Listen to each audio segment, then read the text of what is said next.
Bonjour à tous, bienvenue autour de votre grande table. À partir de 12h55, le retour des maths à l'école. Faut-il revoir notre manière d'enseigner cette discipline? Comment avoir la bosse des maths sans peur et sans regret? Surtout, on en parlera dans la deuxième partie de l'émission, la grande table des idées, aujourd'hui, avec les mathématiciens Nathalie Sayac et David Bessis. Mais d'abord, la cérémonie des Molières les a consacrés. La metteuse en scène Léna Bréban et la dramaturge Pauline Bureau incarnent la relève du spectacle vivant, public et privé. État des lieux aujourd'hui ensemble du théâtre post-Covid. Le public a-t-il retrouvé notamment le chemin des salles, de spectacles? L'incertitude a-t-elle pesé beaucoup sur la création? On en parle avec mes deux invités jusqu'à 12h30.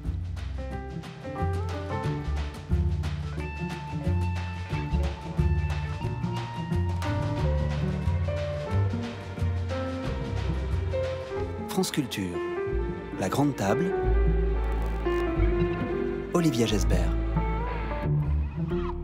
Pauline Bureau s'est vue remettre le Molière de l'auteur francophone pour Féminine, créé à la Comédie de Caen en 2019, qui repart en tournée en septembre de Quimper à Bordeaux, en passant par plusieurs villes de France. Bonjour Pauline Bureau. Bonjour. Comme il vous plaira de William Shakespeare, mise en scène par notre seconde invitée, Léna Bréban, bonjour. Bonjour. Est à voir au Théâtre de la Pépinière jusqu'au 11 juin, avant le Festival d'Anjou le 13 juin et une tournée dans toute la France l'an prochain. La comédie shakespearienne que vous avez choisi d'adapter, de reprendre, a été la pièce la plus primée de cette 33e cérémonie de la Nuit des Molières. 4 statuettes dans la catégorie théâtre privé, dont celle du meilleur spectacle et de la meilleure mise en scène. Félicitations d'abord. Merci. Et question ensuite, quelle porte ça ouvre, tout ça? Est-ce que c'est aussi pour vous la promesse, pour vous deux d'ailleurs, la promesse d'un spectacle, d'une pièce qui sera largement diffusée et la possibilité de se lancer peut-être l'esprit un peu plus tranquille dans de futurs projets? Léna Bréban. Alors écoutez, pour l'instant, je ne peux pas exactement vous dire quelle porte ça ouvre puisque je viens de recevoir ce prix. Après, ce qui est sûr, c'est que nous, ça consacre finalement une grande aventure qui s'est extrêmement bien passée. Du coup, c'est la cerise sur le gâteau.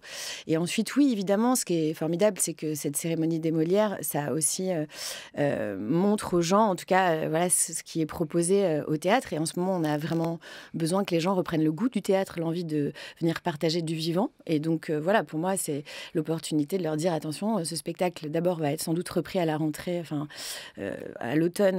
Ce qui n'était pas forcément prévu avant. Voilà, alors voilà, ça change ça par exemple. On va faire une reprise. Des nouvelles dates. Ouais. Voilà, des nouvelles dates tout simplement. Et puis une grande tournée où j'espère que les gens du coup vont vraiment venir en masse partager ce moment avec nous, puisque... Voilà. C'est une mise en lumière dans tous les cas, la suite, vous verrez. Mais sûrement, c'est une reconnaissance qui sera aussi utile dans ces projets que vous avez envie d'imaginer pour la suite. De votre côté, Pauline Bureau, est-ce que vous pouvez déjà percevoir ce que ça peut apporter, une récompense comme celle-ci? Nous, pour le spectacle, la saison prochaine, elle était déjà faite, en fait, programmée. Les lieux avaient programmé le spectacle, etc. Néanmoins, moi, je le prends comme un signe d'affection des gens qui font ce métier et je trouve que c'est chouette. Et puis c'est vrai aussi que c'est le Molière de l'autrice et s'il y a bien un endroit où je suis encore insécure et bien quelque chose que je ne pensais pas faire dans la vie, c'est écrire. Donc recevoir ce prix-là, c'était symboliquement chouette. Vous ne pensiez pas écrire, c'est-à-dire que vous pensiez toujours jouer les textes des autres, mettre en scène aussi ceux des autres, et cette possibilité de vous réapproprier le récit, de choisir aussi de reprendre en main et d'avoir pour vous la possibilité d'être la narratrice en étant l'autrice. Ouais. Ça a été à un moment un point de bascule aussi de rupture pour vous? Ah ouais, c'est l'aventure de ma vie. Pour moi, Féminine, c'est ce que ça raconte. C'est des femmes qui vont se mettre à jouer au foot, un endroit où on les attendait pas et où elles s'attendaient pas elles-mêmes. Moi, l'endroit où je m'attendais pas du tout, c'est l'écriture. C'est vrai que moi, je pensais être actrice. J'ai fait le conservatoire pour être actrice. Et puis, quand j'étais en école, on faisait des textes d'hommes. Et je pense que le fait de moi pouvoir écrire un texte, c'est quelque chose que j'imaginais pas. Donc déjà, mettre en scène, ça a été un premier pas. Et puis ensuite, écrire, ça a été ça a été une révolution. Et c'est vrai que finalement, quand j'ai commencé, en même temps, j'y trouvais complètement ma place et c'est devenu le centre de ma vie, quoi. Mais c'est passé cette révélation, en tout cas, ou cette prise de confiance, aussi par la force du collectif. Et dans votre écriture, et c'est ce que raconte aussi la pièce féminine, qui revient sur le parcours de la première équipe de foot féminin en France. Et 10 ans plus tôt, vous aviez déjà commencé cette aventure de l'écriture avec Modèle, en vous emparant de ce sujet aussi de l'identité féminine, de la condition féminine, on va dire au sens large, pas seule, à plusieurs. L'écriture collective, c'est un autre processus, vraiment. Moi, c'est ce qui m'a déplugué, quoi. C'est ce qui m'a permis d'écrire. Je ne sais pas comment dire. Je sais pas mais c'est vrai que... Ça a décoincé quelque chose. Voilà, ça a décoincé quelque chose. C'est le fait d'écrire à plusieurs, ça m'a permis d'un coup de me dire, mais attends, en fait... je peux écrire et nos histoires valent quelque chose. Et en fait, on a commencé à écrire parce que tout simplement, Modèle, on voulait raconter ce qui avait été déterminant dans le fait d'être des filles et des femmes dans nos identités. Et puis, il y avait plein d'expériences sur lesquelles on ne trouvait pas de texte. Et des expériences aussi basiques que les règles, que l'avortement, que les agressions sexuelles. Et tous ces textes-là, en fait, on s'est dit, on va les écrire vu que ça nous est arrivé à nous. Ah tiens, on est 2 à avoir avorté. Tiens, on est 3 à avoir été agressés. Tiens, on va les écrire. Et puis, c'est vrai qu'au fur et à mesure de l'écriture, on s'est rendu compte déjà que nous, ça nous faisait vachement de bien. Puis quand on l'a présenté au public, on s'est rendu compte que le public aussi avait envie d'entendre ces histoires-là parce que, on n'en parle pas et pourtant, ça nous arrive à toutes, quoi. Écrire à plusieurs, c'est peut-être la liberté d'en dire plus ou de dire les choses qu'on ne dirait pas si on était seul. Oui. Sûrement. En tout cas, c'était la liberté déjà de pouvoir prendre le clavier et d'écrire. Moi, c'était cette liberté-là que je n'avais pas jusque-là. Que ne vous étiez pas autorisé à avoir. Exactement, que je ne m'étais pas autorisée à avoir. Certainement parce qu'il y avait beaucoup de choses qui ne me permettaient pas non plus de me projeter. En termes de modèle, par exemple, je pense que dans le théâtre, on est extrêmement dans le théâtre classique encore, et que le théâtre classique, c'est 100% d'hommes. Donc, ce qu'on voit sur les plateaux, quand on voit des classiques, on voit... la littérature masculine qui peut être évidemment intéressante, mais qui est 100% de ce qu'on nous présente. En tout cas, 99% pour le répertoire. Et puis pour la mise en scène aussi, encore un monde qui reste très masculin. On va écouter un extrait quand même de Féminine, puisqu'on vient d'en parler. Ok, t'as déjà joué ? Non. D'accord, est-ce que tu peux nous dire pourquoi t'es là ? Pour apprendre. Si vous lancez un truc nouveau, c'est bien que personne ne sait trop le faire encore. Mais c'est ça, mais c'est exactement ça. T'es à l'école, toi, Rose ? Non, je suis à l'usine à la presse. Ça te fait pas peur de taper dans le ballon ? Ah, pas du tout, non. Très bien. Qu'est-ce qui t'a motivé à venir ?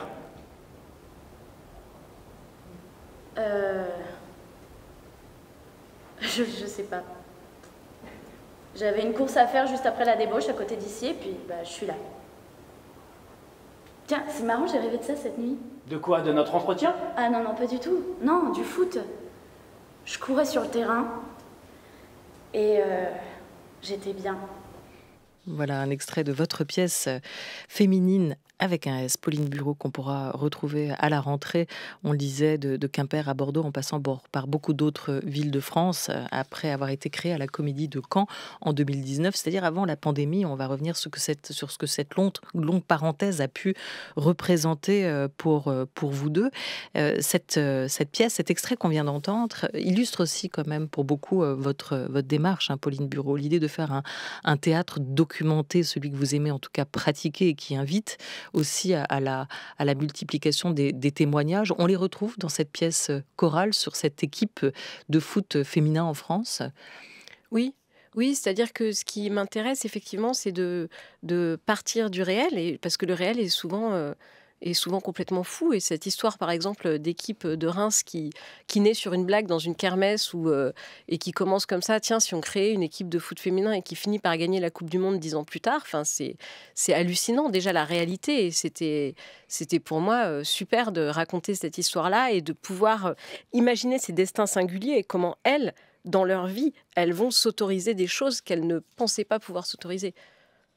Au cœur de votre pièce à vous, Léna Bréban, alors signée d'un dramaturge issu de ce répertoire assez masculin, le grand Shakespeare, vous avez quand même choisi, avec Comme il vous plaira, de mettre en avant les deux rôles féminins de la pièce. Et ça, c'est aussi autorisé. La fille du vieux duc et la fille du jeune duc, jouée par Barbara Schulz et Ariane Mounier, que vous avez... J'ai mal dit ? Ariane Mourier. Ah, Mourier, pardon.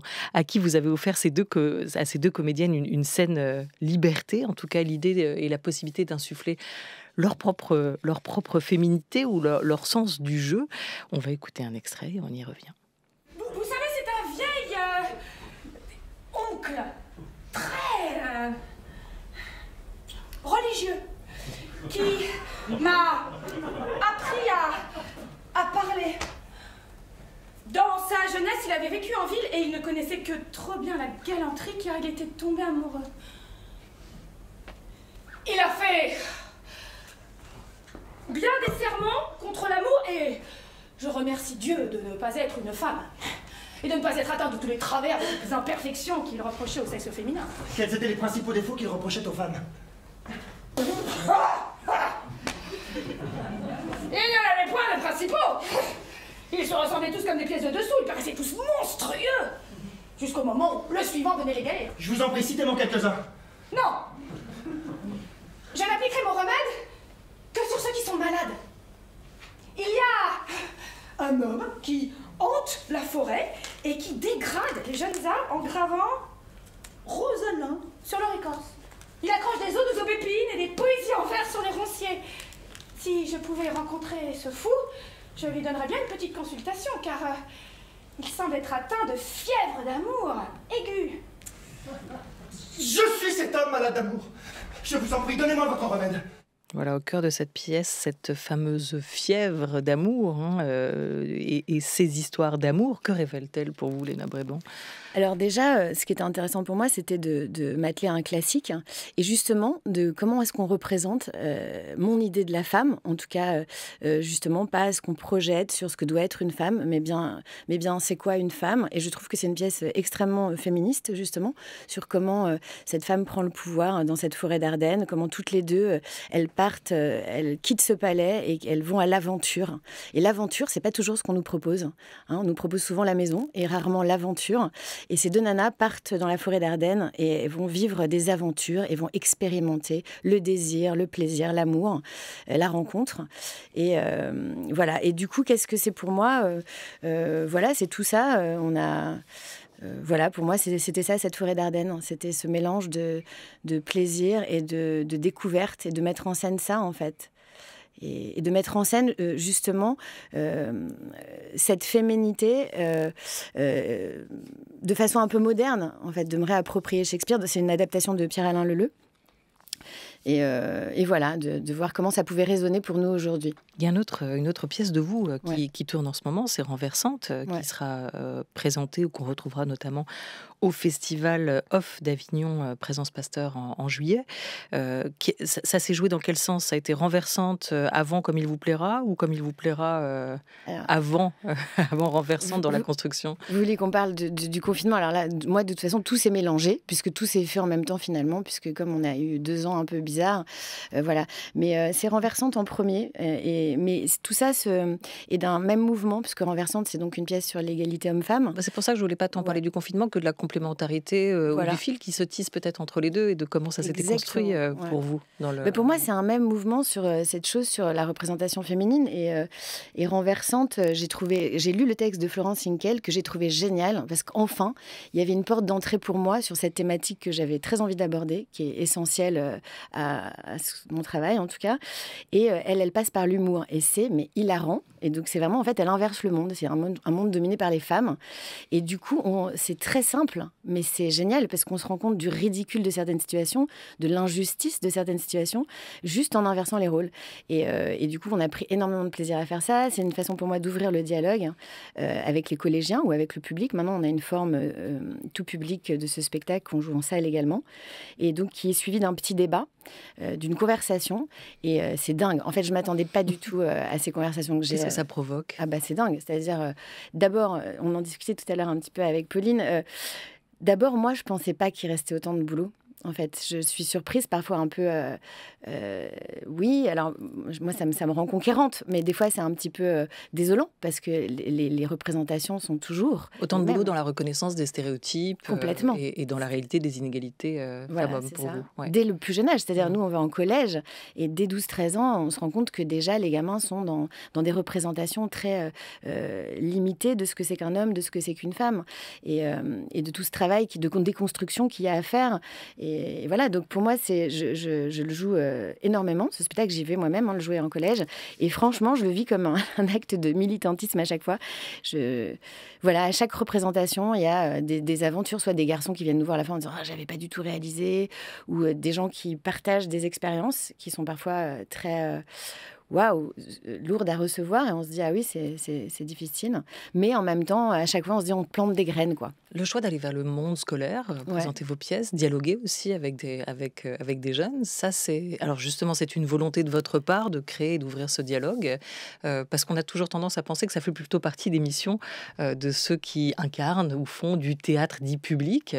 Vous, avec vos pièces, vous choisissez toujours aussi d'aller faire dans cette démarche-là? Déjà, moi je viens totalement du théâtre public, comme il vous plaira, et ma première pièce en théâtre privé. Donc je me sens totalement une sœur de Pauline Bureau, c'est-à-dire que j'ai été formée par le théâtre public, c'est ma première pièce en théâtre privé, il se trouve que c'est... Et c'est celle-là qui cartonne. Qui obtient beaucoup de reconnaissance. Et alors, pardon, pour comprendre pourquoi celle-ci s'est faite dans le privé, dans les circuits privés et pas dans le public? C'est marrant parce qu'en plus, ça part d'une histoire, mais d'humanité, d'une histoire de rencontre. En fait, je suis très amie avec Barbara Schulz, avec qui j'ai joué il y a quelques années. C'est une de mes meilleures amies. Et du coup, on s'est dit, oh là là, on a trop envie de travailler ensemble. Et puis, il se trouve que, voilà, elle m'a présenté Caroline Verdu, qui, voilà, tout ça s'est fait, en fait, de façon très simple. Et puis, moi, je me suis pas posé la question, je me suis pas dit, oh là là, je vais pas aller dans le théâtre privé, c'est trop bizarre.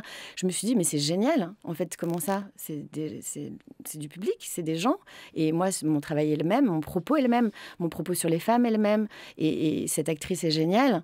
Et je vais en plus avoir la liberté de construire l'équipe que je veux. Donc, dans mon équipe, il y a des gens qui étaient dans le cabaret pour les EHPAD, des gens avec qui j'ai bossé dans le public il y a 30 ans. Je fais exactement comme Pauline, sauf qu'il se trouve que c'est un financement de théâtre privé. Mais en réalité, le théâtre, c'est le théâtre. C'est-à-dire, c'est oui, en même temps, vous m'avez reprise tout de suite, immédiatement, en disant attention, moi je viens du public et pas du privé. Donc, est-ce que ça ne fait pas quand même une différence? Ça me fait drôle de représenter aujourd'hui le théâtre privé, c'est surréaliste pour moi. D'abord parce que je pense qu'il faut arrêter ces chapelles. Et ensuite, ces chapelles, elles sont existantes aussi à travers les récompenses qui ont été remises par la cérémonie des Molières. Voilà, du coup, parce que c'est un financement. On a récompensé un spectacle financé par le théâtre privé et un spectacle financé par le théâtre public. Voilà. Mais en réalité, tout ça est complètement spongieux. On travaille tous ensemble. Moi, Christian, j'ai travaillé à la Comédie Française cette année. Christian Eck qui a reçu le meilleur spectacle public. C'est lui qui est venu apprendre la marionnette à mes acteurs sur le français, tout ça. Donc, tout ça est... comédien et metteur en scène avec Valérie Le Sort. Ouais. Donc, c'est important que ce soit... pour moi, il faut que ça devienne un non-sujet parce que c'est pas plus un sujet quand je vais jouer en collège ou quand je vais jouer sur le parvis des EHPAD. C'est-à-dire, je propose des spectacles et je propose des aventures et voilà, j'essaie de dialoguer avec le public, quel que soit l'endroit en fait. Alors, sujet ou non-sujet, ils ne sont pas d'accord. Jean-Marc Dumontet, qui va incarner le privé dans cette opposition, qui dit que le spectateur, d'ailleurs, pour lui, finalement, c'est un peu la même chose. Le théâtre, c'est le théâtre. Et Laurent Poitrenaud, comédien, plutôt public, on l'écoute. J'ai repris les Molières en 2014, qui n'existaient plus depuis 2 ans. Et à ce moment-là, je me suis rendu compte à quel point c'était artificiel cette césure entre le théâtre public et le théâtre privé. Parce que quand le rideau se lève, le public il se pose pas la question, c'est du public, c'est du privé. Le public, il a envie d'être émerveillé, il a envie d'être ému, il a envie d'être touché, il a envie de rire, il a envie de se divertir, il a envie de penser et de réfléchir. Oui et non. Oui, c'est des spectacles, mais si on prend le théâtre public, par exemple, moi, je ne suis pas qu'un acteur sur le plateau, je suis aussi un acteur qui va intervenir dans des lycées pour parler des spectacles, qui fait des ateliers avec des amateurs, qui essaie de faire venir par toute forme de travail avec les relations publiques de tous ces théâtres, à faire venir des gens qui ne vont pas au théâtre. Et je veux dire, il y a tout un travail autour des spectacles que ne fait pas le théâtre privé. Je leur reproche pas, c'est pas leur rôle et puis c'est pas leur mission.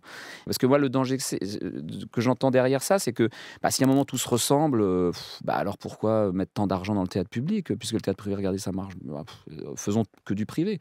Mais à ce moment-là, ça veut dire que c'est des années de décentralisation mis au panier, d'une histoire à laquelle on tourne le dos. Et moi, j'aime bien la transmission, j'aime bien savoir d'où je viens et je suis fier de ça. Voilà, les derniers mots sont ceux de Laurent Poitrenaud, comédien, et les premiers de Jean-Marc Dumontet, producteur, qui s'occupe aussi de la cérémonie des Molières. Votre avis, Pauline Bureau, sur cette différence de mission, peut-être de valeur, ou simplement de modèle entre le public et le privé? Je pense que la différence principale, c'est le modèle économique. Donc voilà, moi je travaille dans le théâtre public, donc c'est vrai que pour moi, ce que me propose le théâtre public, c'est d'avoir les moyens de chercher, de répéter pendant du temps, d'avoir une ambition visuelle très importante, et que ça, c'est quelque chose que j'ai dans le théâtre public. Je ne sais pas si je pourrais l'avoir dans le théâtre privé. Donc pour moi, c'est ça qui compte à l'intérieur du modèle de production dans lequel on est.